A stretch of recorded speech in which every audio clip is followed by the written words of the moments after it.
আসসালামু আলাইকুম। আমন্ত্রণ বাংলা ভিশন সংবাদে আপনাদের সাথে আছে আমি রেজওয়ানা ইলফিজ। শুরুতেই বিআরবি কেবল সংবাদ শিরোনাম। নির্বাচন কমিশনের বিরুদ্ধে রাষ্ট্রপতিকে দেয়া ৪২ নাগরিকের চিঠির তথ্য অসত্য বলেন সিইসি। তুমুল প্রতিদ্বন্দ্বিতায় নির্বাচন অনুষ্ঠানের দাবি। দেশে করোনার নতুন ধরন শনাক্ত, মিল আছে যুক্তরাজ্যের সাথে, জানিয়েছে বিসিএসআইআর। সংক্রমণে বিপর্যস্ত লন্ডন থেকে আজও যাত্রী এনেছে বিমান। দেশের মর্যাদা সমুন্নত রাখতে সেনাবাহিনীর নবীন অফিসারদের কাজ করার নির্দেশ প্রধানমন্ত্রীর। জনগণের জীবনমান উন্নয়নেও অবদান রাখার আহ্বান। পরীক্ষার আগে আবাসিক হল খোলার দাবিতে ছাত্রলীগ ও বাম সংগঠনগুলোর স্মারকলিপি। জাতীয় সিদ্ধান্ত ছাড়া খোলা সম্ভব না, জানিয়েছেন ঢাকা বিশ্ববিদ্যালয়ের উপাচার্য। উপকূলীয় অবকাঠামোর 4 প্রকল্পে 190 কোটি টাকা দুর্নীতি আর প্রাকৃতিক দুর্যোগে ত্রাণ বিতরণে অনিয়ম ও দুর্নীতির অভিযোগ টিআইবির। দেখছিলেন বিআরবি কেবল সংবাদ শিরোনাম, এবার বিস্তারিত। নির্বাচন কমিশনকে নিয়ে ৪২ নাগরিকের দেয়া বক্তব্য অনভিপ্রেত ও উদ্দেশ্যমূলক বলে অভিযোগ করেছেন প্রধান নির্বাচন কমিশনার KM নুরুল হুদা। বিকেলে কমিশন কার্যালয়ে এক ব্রিফিংয়ে তিনি এই অভিযোগ করেন। সিইসি বলেন, আর্থিক যে অনিয়মের কথা বলা হয়েছে তা ভিত্তিহীন। নির্বাচন কমিশনের উপর মানুষের আস্থা কমে গেছে। ৪২ নাগরিকের দেয়া এ বক্তব্যেরও সমালোচনা করেন সিইসি। গেল শনিবার নির্বাচনে কারচুপি ও ইভিএম কেনায় জালিয়াতি সহ আর্থিক অনিয়ম, দুর্নীতি, অসদাচরণের অভিযোগ তদন্ত করে নির্বাচন কমিশনের বিরুদ্ধে ব্যবস্থা নিতে সুপ্রিম জুডিশিয়াল কাউন্সিল গঠনের দাবি জানিয়ে রাষ্ট্রপতিকে চিঠি দেন দেশের ৪২ নাগরিক। 49,90,000 বিশিষ্ট নাগরিকদের সব অভিযোগ প্রসঙ্গে বৃহস্পতিবার বিকালে কমিশনের অবস্থান তুলে ধরেন প্রধান নির্বাচন কমিশনার। দাবি করেন, যেখানে বরাদ্দ নেই সেখানে আর্থিক অনিয়মের সুযোগ কোথায়? একাদশ জাতীয় সংসদ নির্বাচন এবং ৫ম উপজেলা পরিষদ নির্বাচনের প্রশিক্ষণের ক্ষেত্রে 15 জন বিশেষ বক্তার জন্য কর্মপরিকল্পনায় 2 কোটি টাকার বরাদ্দই ছিল না। সেখানে নির্বাচন কমিশনারদের বিশেষ বক্তা হিসাবে বক্তৃতা দেওয়ার নামে 2 কোটি টাকার মতো আর্থিক অসদাচরণ ও অনিয়ম মর্মে অভিযোগটি অসত্য তথ্যের ভিত্তিতে করা হয়েছে, যা ভিত্তিহীন ও উদ্দেশ্যপ্রণোদিত। এখানে দুর্নীতির কোনো প্রশ্নই ওঠে না। কোনো প্রমাণ ছাড়াই 4 কোটি 8 লক্ষ টাকা দুর্নীতি করা হয়েছে মর্মে যে অভিযোগ করা হয়েছে তা উদ্দেশ্যপ্রণোদিত ও ভিত্তিহীন। নিয়োগ প্রক্রিয়াটি ছিল নিরপেক্ষ, স্বচ্ছ ও দুর্নীতিমুক্ত। ইভিএম পদ্ধতিতে অনিয়ম ও নির্বাচনে অসদাচরণের ক্ষেত্রে কমিশনের ভূমিকা নিয়ে প্রশ্ন তুলেছিলেন ৪২ নাগরিক। সেই বক্তব্যের সমালোচনা করে সিইসি দাবি করেন, নির্বাচন অনুষ্ঠিত হয়েছে তুমুল প্রতিদ্বন্দ্বিতায়। নির্বাচন প্রক্রিয়াকে গতিশীল ও ত্রুটিমুক্ত করার লক্ষ্যে ইভিএম ব্যবহার করা হচ্ছে। তাতে ভোটদান সহজ হয়েছে এবং দ্রুত ফলাফল প্রচার সম্ভব হচ্ছে। ইভিএম ক্রয়ের কোনো তহবিল কমিশনের কাছে ন্যস্ত হয় না। এর বিল সরকারিভাবে সরাসরি সেনা কর্তৃপক্ষকে পরিশোধ করা হয়। এ কাজে নির্বাচন কমিশন কোনো আর্থিক লেনদেনের সাথে সম্পৃক্ত থাকে না। এখানে দুর্নীতির কোনো প্রশ্নই ওঠে না। তুমুল প্রতিদ্বন্দ্বিতার মধ্যে সংসদ এবং স্থানীয় সরকার প্রতিষ্ঠানের নির্বাচন অনুষ্ঠিত হচ্ছে। প্রতিটি পদে 2 থেকে 8 জন প্রার্থী প্রতিদ্বন্দ্বিতা করেন। ভোট পড়ে 60 থেকে 80%। নির্বাচনের প্রতি জনগণের আস্থা চলে গেছে এমন মন্তব্য ভিত্তিহীন। কমিশনের বক্তব্য উপস্থাপনের পর সাংবাদিকরা প্রশ্ন করতে চাইলে সিইসি জানান, কোনো প্রশ্নের উত্তর দেবেন না তারা। সম্মেলনের পরে আমরা কোনো প্রশ্ন নেব না। অনেক অনেক ধন্যবাদ। রিশান নাসরুল্লাহ, বাংলা ভিশন, ঢাকা। এদিকে প্রধান নির্বাচন কমিশনারের বক্তব্যের প্রতিক্রিয়া স্থানীয় সরকার বিশেষজ্ঞ ডক্টর তোফায়েল আহমেদ বলেছেন, দুর্নীতি ও অনিয়মের অভিযোগ মিথ্যা প্রমাণের দায় ইসির, নাগরিকদের নয়। দেশে গণতন্ত্র, আইনের শাসন এবং সাংবিধানিক প্রতিষ্ঠানের স্বচ্ছতা আনয়নের জন্যই আমাদের উদ্দেশ্য এটা করা। আর যেই ৪২ জনের মধ্যে ৪২ জন তো কেউ ব্যবসায়ী না। এখানে কি ব্যবসা করতে গেল? ইলেকশন কমিশন কি ব্যবসা করে নাকি ব্যবসা দেয় আমি তো জানি না এটা। আর আমরা কেউ তো তাদের ইলেকশন অবজারভেশনেও কোনোদিন কাজ করি নাই যে ওখানে কিছু ব্যবসা করবে। আর্থিক দুর্নিয়ম অনিয়মের কথা যে আসছে সেটা তারা প্রমাণ করুন, তথ্য প্রমাণ দিয়ে সেটা বলুন। এবং যদি এটা সরকার তদন্ত না করে তাহলে তার কিছু হচ্ছে না। যদি মহামান্য রাষ্ট্রপতির দিক থেকে কোনো তদন্ত না হয় তাহলে এটার কিছু করার নাই। নাগরিকদের বলার দরকার, নাগরিকরা এটা যথাযথ কর্তৃপক্ষের কাছে জানিয়েছেন। সাধারণভাবে একজন অফিসারকে ইন্টার কারাপশন যত সহজে গিয়ে তদন্ত করতে পারে, ইলেকশন কমিশনের ব্যাপারে সেটা করা যায় না। এটা সংবিধান রক্ষা কবচ দিয়েছে নির্বাচন কমিশনকে। এটা শুধুমাত্র রাষ্ট্রপতির নির্দেশক্রমে যদি সুপ্রিম জুডিশিয়াল কাউন্সিল হয় সুপ্রিম কোর্টের বিচারপতিরা যেভাবে অপসারিত হয়, তাদের বিরুদ্ধে যেরকম তদন্ত হয়, সেই প্রক্রিয়া ছাড়া অন্য কোনো প্রক্রিয়া নাই। চলতি বছরের অক্টোবরে জিনোম সিকোয়েন্সের দেশে করোনার নতুন একটি মিউটেশন পেয়েছিলেন বিজ্ঞানীরা। এটির সিকোয়েন্স কোড D681। সম্প্রতি যুক্তরাজ্যে পাওয়া ভাইরাসের সঙ্গে এটির যথেষ্ট মিল রয়েছে বলে জানিয়েছেন গবেষকরা। যদিও D681 করোনা ভাইরাসটি কতটা ভয়াবহ সেটি এখনও নিশ্চিত নন তারা। তবে যে এলাকার রোগীর স্যাম্পলে মিউটেশন পাওয়া গেছে সেখানকার ওপর বাড়তি নজর রাখা দরকার বলে মনে করেন তারা। ভাইরাসটি নিয়ে আরও গবেষণা চলছে। পরীক্ষা নিরীক্ষা শেষ হলেই এটি সম্পর্কে বিস্তারিত জানাতে পারবে বাংলাদেশ শিল্প গবেষণা পরিষদ। এমনটি নিশ্চিত করেছেন BCSIR এর তথ্য কর্মকর্তা আব্দুর রাজ্জাক। বিজ্ঞান ও শিল্প গবেষণা পরিষদ এই বিষয়ে তার যে গবেষণা চলমান রয়েছে এবং এটি আমরা খুব কাছাকাছি পৌঁছে গিয়েছি একটা স্টেটমেন্ট দেওয়ার মতো জায়গায়। খুব শীঘ্রই হয়তো আপনাদেরকে দেখে সেটা আমরা দিতে পারবো, যেটি আপনারা বলছেন যে কনফার্ম করার জন্য। আমরা যেহেতু এখনও ডিক্লেয়ার দেইনি, অতএব আপনারা যদি কোনো জায়গা থেকে কারো কাছ থেকে কোনো তথ্য পেয়ে থাকেন সেটি সায়েন্স ল্যাবরেটরির বক্তব্য নয়। সায়েন্স ল্যাবরেটরির বক্তব্য আমরা আপনাদেরকে দিব। আমাদের এটি অলমোস্ট, যেহেতু আপনারা জানেন সায়েন্টিফিক, যেখানে গবেষণার একটা ব্যাপার আছে, অথেন্টিকেশনের একটা ব্যাপার আছে, আমরা কনফার্ম হয়ে জাতিকে জানাতে চাই। আমাদের কাছে জাতির যে প্রত্যাশা আমরা সেটা পূরণ করতে চাই। আমার মনে হয় করোনায় মার্কিন যুক্তরাষ্ট্র, ইউরোপ ও ভারতের তুলনায় বাংলাদেশ অনেক ভালো অবস্থানে আছে বলে দাবি করেছেন স্বাস্থ্যমন্ত্রী জাহিদ মালেক। স্বাধীনতা চিকিৎসক পরিষদের ২৭তম প্রতিষ্ঠা বার্ষিকীতে যোগ দিয়ে স্বাস্থ্যমন্ত্রী আরও জানান, জানুয়ারি মাসেই দেশে আসছে করোনার ভ্যাকসিন। দোকানপাট চলছে, ইন্ডাস্ট্রি আছে, গার্মেন্ট চলছে, ইম্পোর্ট এক্সপোর্ট চলছে, যাতায়াত চলছে। আর যে দেশে করোনা নিয়ন্ত্রণে নাই সব বন্ধ হয়ে গেছে, সব লকডাউনে চলে গেছে, পুরো ইউরোপ লকডাউনে চলে গেছে। কিন্তু বাংলাদেশ দুর্বার গতিতে এগিয়ে যাচ্ছে মাননীয় প্রধানমন্ত্রী শেখ হাসিনার নেতৃত্বে। আপনি আমেরিকার দিকে তাকান, ইউরোপের দিকে তাকান, ভারতের দিকে তাকান, তাদের মৃত্যুর হার দেখেন। আমেরিকাতে ৩ লক্ষ লোক মারা গেছে, ভারতে প্রায় 2.5 লাখ লোক মারা গেছে। সেই তুলনায় বাংলাদেশ অনেক ভালো আছে। করোনায় দেশে একদিনে আরও ১৯ জনের মৃত্যু হয়েছে। এ পর্যন্ত কোভিড-19-এ মারা গেলেন ৭৩৭৮ জন।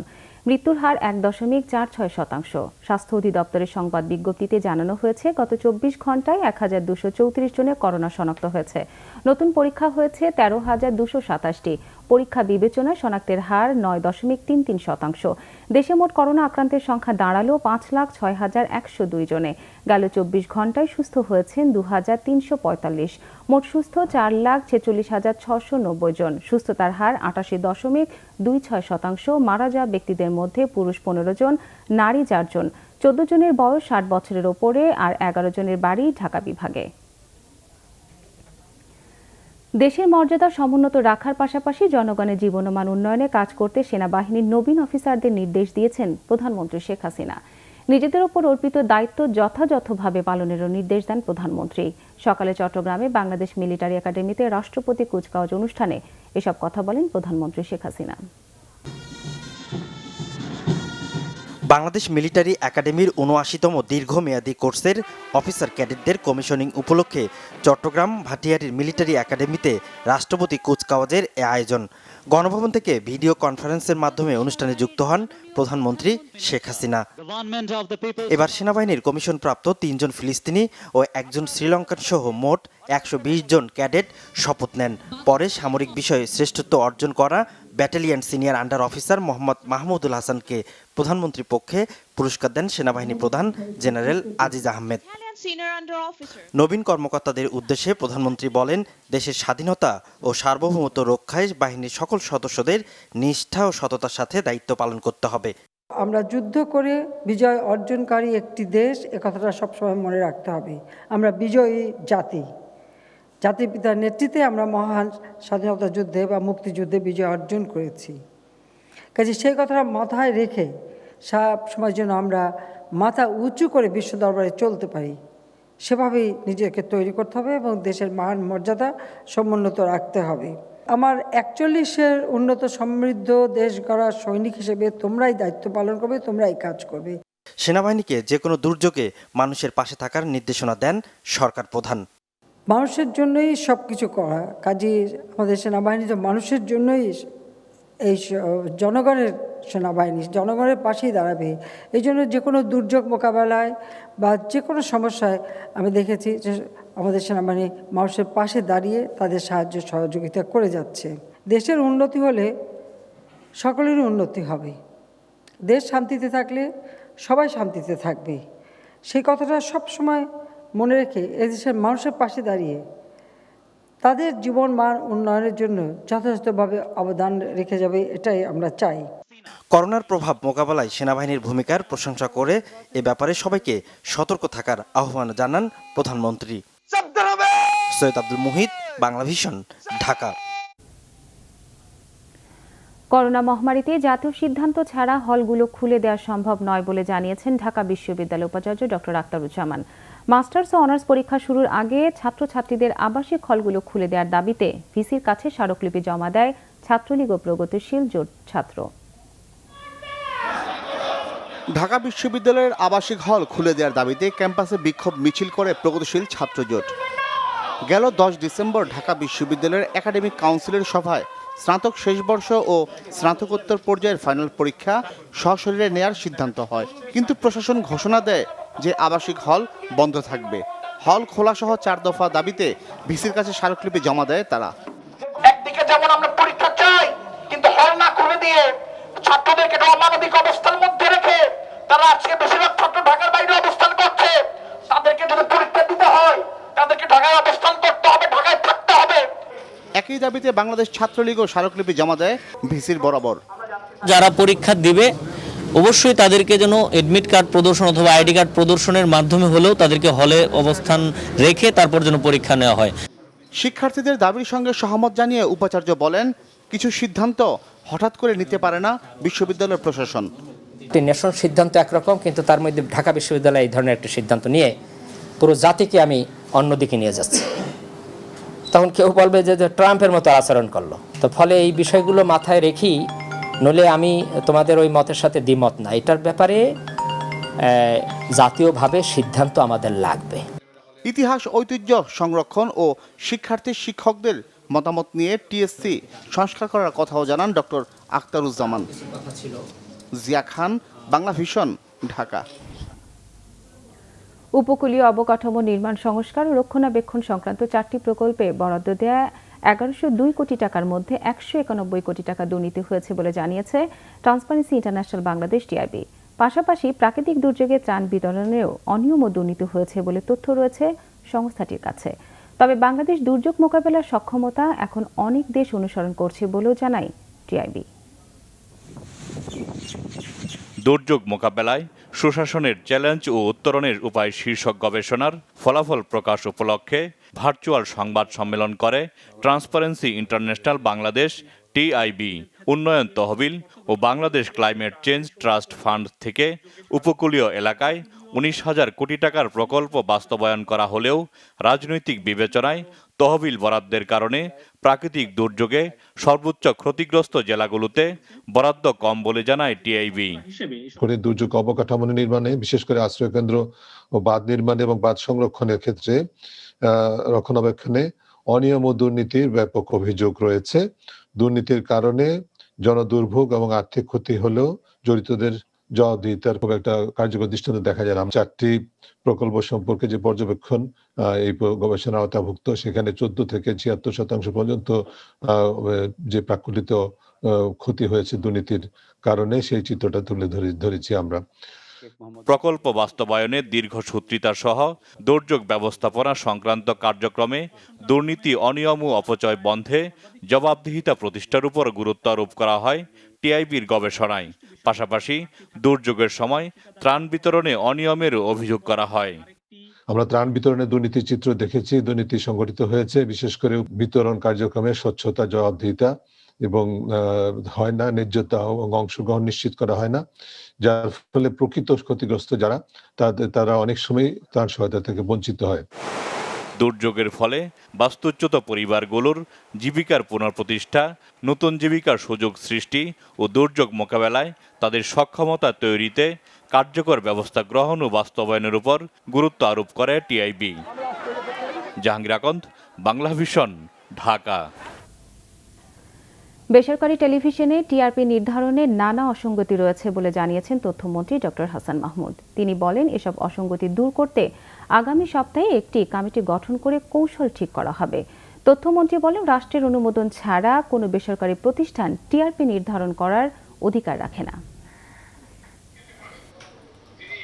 দেশে বেসরকারি টেলিভিশন চ্যানেলের সংখ্যা অন্তত ৪৫টি, এর মধ্যে সম্প্রচারে আছে ৩১টি। চ্যানেলগুলোর জনপ্রিয়তা নির্ধারণে টেলিভিশন রেটিং পয়েন্ট টিআরপি নিরূপণ করে একটি বেসরকারি প্রতিষ্ঠান। সচিবালয়ে সমসাময়িক নানা বিষয় নিয়ে সংবাদ সম্মেলনে ভারতসহ বিভিন্ন দেশের টিআরপি কিভাবে হয় তার পর্যালোচনা করে তথ্যমন্ত্রী ডক্টর হাসান মাহমুদ বলছেন, বাংলাদেশের টিআরপি নিয়ে অনেক প্রশ্ন রয়েছে। কারা কখন টিআরপিতে উপরে উঠে যায়, অনেক সময় দেখা যায় যে একটা টেলিভিশন মানুষ দেখে না, কিন্তু তারা টিআরপি থেকে অনেক উপরে, এরকম অনেক কিছু ঘটে। আমরা দেখতে পাচ্ছি টিআরপির ক্ষেত্রেও নানা ধরনের অসঙ্গতি লক্ষ্য করা যায় এবং সেখানে যেভাবে টিআরপি নির্ধারণ হয় সে নিয়ে অনেক প্রশ্ন অনেকে উপস্থাপন করে।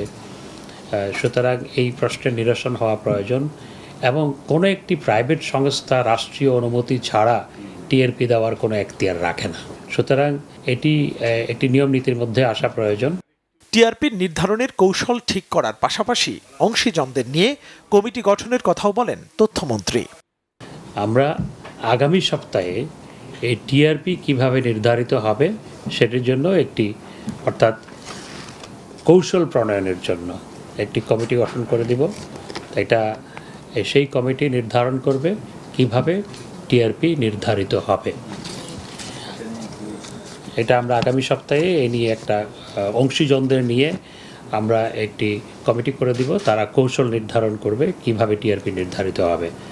এছাড়াও ওটিটি প্ল্যাটফর্মে বিতর্কিত ও দেশ বিরোধী কিছু যেন না থাকে সেজন্য একটি নীতিমালা করা হবে বলেও জানান তথ্যমন্ত্রী ডক্টর হাসান মাহমুদ।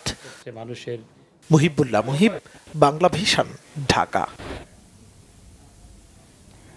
করোনার কারণে এবার সীমিত পরিসরে বড়দিন উদযাপনের প্রস্তুতি চলছে। চার্চগুলোতে নেই অন্য বছরের মতো সাজসজ্জা।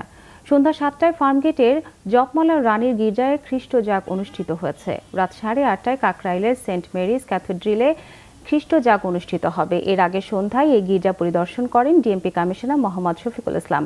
তিনি জানান, বড়দিন উপলক্ষে কোথাও নিরাপত্তাজনিত হুমকি নেই।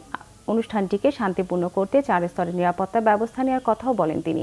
এ সময় চার্চের পাল পুরোহিত ফাদার বিমল ফ্রান্সিস গোমেজ বলেন, বৈশ্বিক মহামারী পরিস্থিতি থেকে উত্তরণের জন্য বিশেষ প্রার্থনা করা হবে।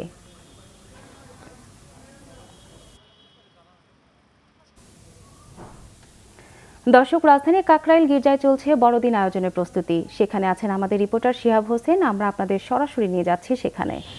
শিহাব, বড়দিন এবার উদযাপিত হতে যাচ্ছে করোনাকালে। কাকরাইল গির্জায় বড়দিন আয়োজনের আনুষ্ঠানিকতা এখন কোন পর্যায়ে আছে, বিস্তারিত আমাদেরকে জানান। এলভিস, আপনাকে ধন্যবাদ। করোনার থাবায় বড়দিনের যে বর্ণিলতা তা কিন্তু অনেকটা ম্লান হয়ে গেলেও মানুষের আনন্দ, মানুষের উদ্দীপনা কিন্তু একেবারে দমে যায়নি।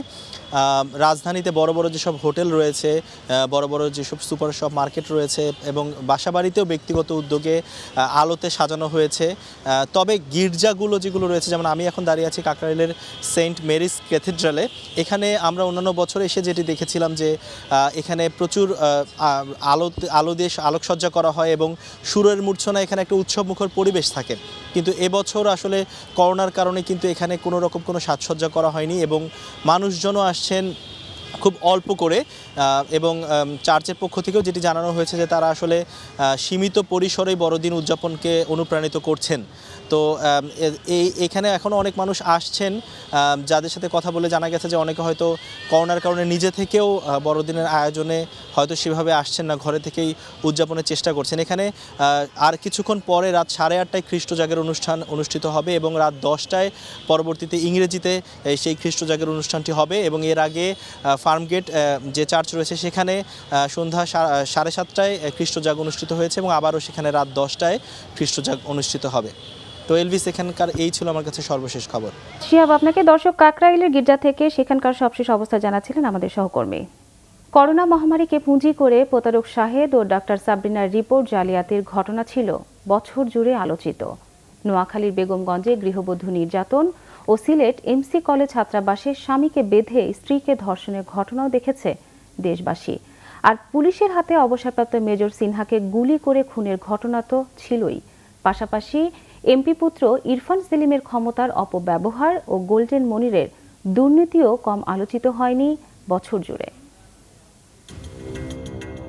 সারা বিশ্বের মতো করোনা মহামারী মোকাবেলায় শুরু থেকেই জোর প্রস্তুতি নেয় বাংলাদেশও। স্বল্প মূল্যে জনগণের করোনা টেস্ট নিশ্চিত করতে দায়িত্ব দেওয়া হয় কয়েকটি এজেন্সিকে। এই সুযোগে ভুয়া করোনা রিপোর্ট দিয়ে কোটি কোটি টাকা হাতিয়ে নেয় কয়েকটি প্রতিষ্ঠান। 6 জুলাই র্যাবের অভিযানে রাজধানীর উত্তরায় সিলগালা করা হয় রিজেন্ট হাসপাতালকে। প্রতারণা করে কোটি কোটি টাকা হাতিয়ে নেওয়ার অভিযোগে 15 জুলাই সাতক্ষীরা থেকে গ্রেফতার করা হয় প্রতিষ্ঠানটির মালিক মোহাম্মদ শাহেদ করিম ওরফে শাহেদকে। করোনা টেস্টে ভুয়া প্রতিবেদন দেওয়ার অভিযোগে 12 জুলাই গ্রেফতার করা হয় জেকেজির কর্ণধার ডাক্তার সাবরিনাকে। 31 জুলাই রাতে কক্সবাজারের টেকনাফ চেকপোস্টে গুলি করে হত্যা করা হয় অবসরপ্রাপ্ত মেজর সিনহা মোহাম্মদ রাশেদ খানকে। হত্যার মূল পরিকল্পনাকারী টেকনাফ থানার সাবেক ওসি প্রদীপ কুমার দাস। নিজের অবৈধ ব্যবসা হুমকির মুখে পড়ার কারণেই খুন করা হয় মেজর সিনহাকে। মাত্র 10,000 টাকার জন্য আবারও মানুষ হত্যার অভিযোগে কাঠগড়ায় পুলিশ। রায়হানকে হত্যার অভিযোগ ওঠে সিলেট বন্দরবাজার ফাঁড়ির এসআই আকবরের বিরুদ্ধে। পিটিয়ে ও নখ তুলে নির্মম নির্যাতন করে হত্যা করা হয় রায়হানকে। নোয়াখালীর বেগমগঞ্জে এই গৃহবধূকে নির্যাতন করে তার ভিডিও সামাজিক যোগাযোগ মাধ্যমে ছেড়ে দেয় অপরাধীরা। বর্বর ও নিষ্ঠুরতা ছুঁয়েছে প্রতিটি মানুষের বিবেক। 5 অক্টোবর প্রধান অভিযুক্ত বাদল ও দেলোয়ারকে গ্রেফতার করা হয়।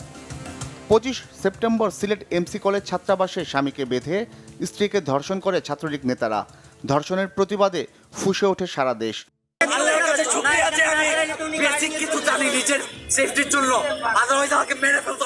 26 অক্টোবর নৌবাহিনী কর্মকর্তা হত্যা চেষ্টা মামলায় গ্রেফতার করা হয় সাংসদ হাজী সেলিমের ছেলে ইরফান সেলিমকে।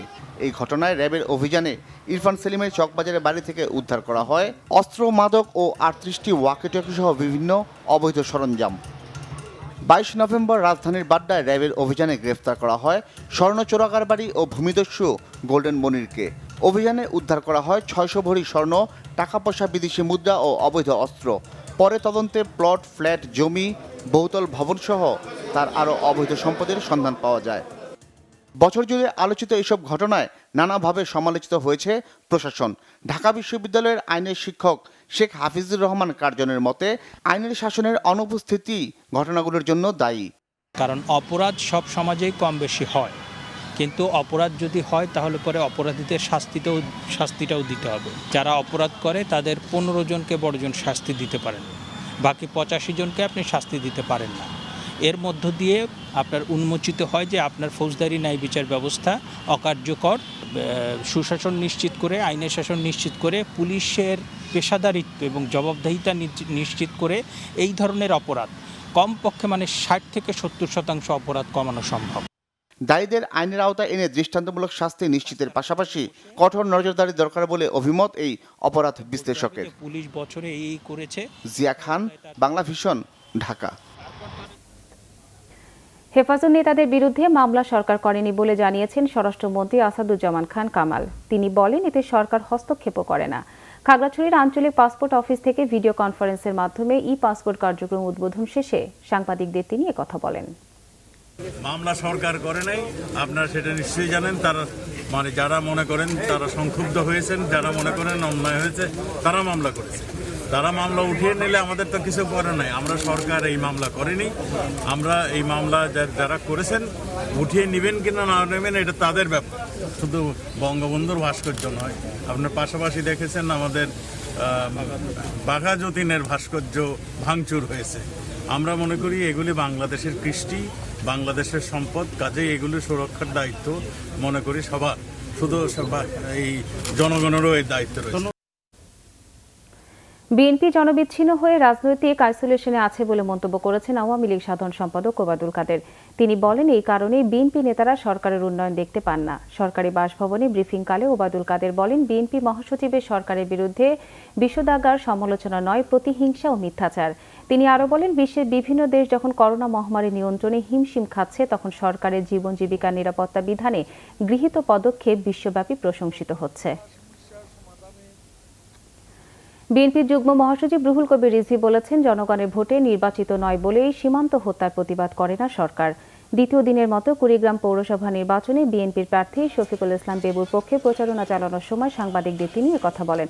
গণতন্ত্র রক্ষার লড়াইয়ের জন্য ধানের শীষে ভোট চান তিনি। ভারতের সাথে বাংলাদেশের সম্পর্ক রাখি বন্ধনে আবদ্ধ ওবায়দুল কাদেরের এমন বক্তব্যের সমালোচনা করেন রিজভী। বলেন, জনগণের ভোটে নির্বাচিত হলে সীমান্ত হত্যার প্রতিবাদ জানাতেন মন্ত্রী।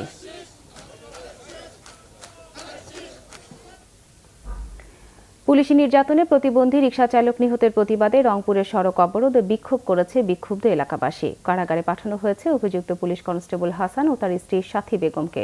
নগরীর পার্কের মোড়ে এ ঘটনার প্রতিবাদে বিক্ষোভ করে বিক্ষুব্ধ এলাকাবাসী। অভিযুক্তদের দৃষ্টান্তমূলক শাস্তির দাবি জানান বক্তারা। এ সময় বিক্ষোভকারীদের লাঠিচার্জ করে ছত্রভঙ্গ করে দেয় পুলিশ। বুধবার রাতে আশরাতপুর এলাকার চুরির অভিযোগে রিকশা চালক নাজমুলকে নির্যাতনে পরে হত্যার অভিযোগ ওঠে।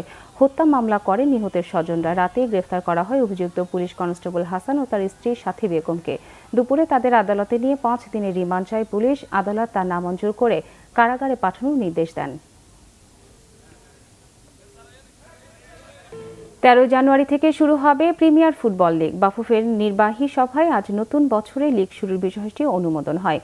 শুধু লিগ আয়োজনই নয়, বাংলাদেশ ফুটবল ফেডারেশনের জিমনেশিয়াম তৈরি এবং একাডেমি কার্যক্রম শুরুর বিষয়টিও অনুমোদিত হয়েছে সভায়। বাফুফের সভাপতি কাজী সালাউদ্দিন জানিয়েছেন, জাতীয় দল, বয়স শ্রেণী ফুটবলার এবং ক্লাবগুলো যাতে ব্যবহার করতে পারে সেই উপযোগী করেই তৈরি হচ্ছে এই জিমনেশিয়াম। একই সাথে ফেব্রুয়ারি থেকে একাডেমি কার্যক্রম শুরুর বিষয়টিও অনুমোদন পেয়েছে সভায়। তবে সভায় সবচেয়ে বেশি গুরুত্ব পেয়েছে ফুটবল ক্যালেন্ডার। বাফুফের সভাপতি জানিয়েছেন, ঘরোয়া ফুটবল ক্লাবগুলোর কার্যক্রম এবং জাতীয় দলের আন্তর্জাতিক উইন্ডোর সাথে মিলিয়ে তৈরি হচ্ছে এই ক্যালেন্ডার। সংবাদ শেষ করব বিআরবি কেবল শিরোনামগুলো আরেকবার জানিয়ে। নির্বাচন কমিশনের বিরুদ্ধে রাষ্ট্রপতিকে দেয়া 42 নাগরিকের চিঠির তথ্য অসত্য বলেন সিইসি। তুমুল প্রতিদ্বন্দ্বিতায় নির্বাচন অনুষ্ঠানের দাবি। দেশে করোনার নতুন ধরন শনাক্ত, মিল আছে যুক্তরাজ্যের সাথে, জানিয়েছে বিসিএসআইআর। সংক্রমণে বিপর্যস্ত লন্ডন থেকে আজও যাত্রী এনেছে বিমান।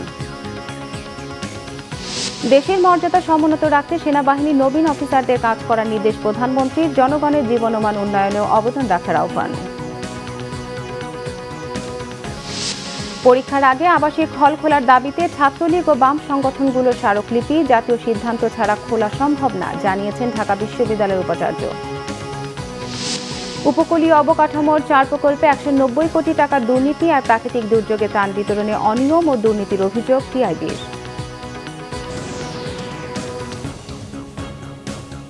এই ছিল এখনকার মতো। পরের সংবাদ রাত 10:30টায় দেখার আমন্ত্রণ রইল। এছাড়া বাংলা ভিশন সংবাদ ও সংবাদ সংশ্লিষ্ট অনুষ্ঠান দেখতে লগ ইন করুন facebook.com/বাংলাভিশনে এবং সাবস্ক্রাইব করুন youtube.com/বাংলাভিশন নিউজ। এখন সঙ্গে থাকার জন্য ধন্যবাদ সবাইকে।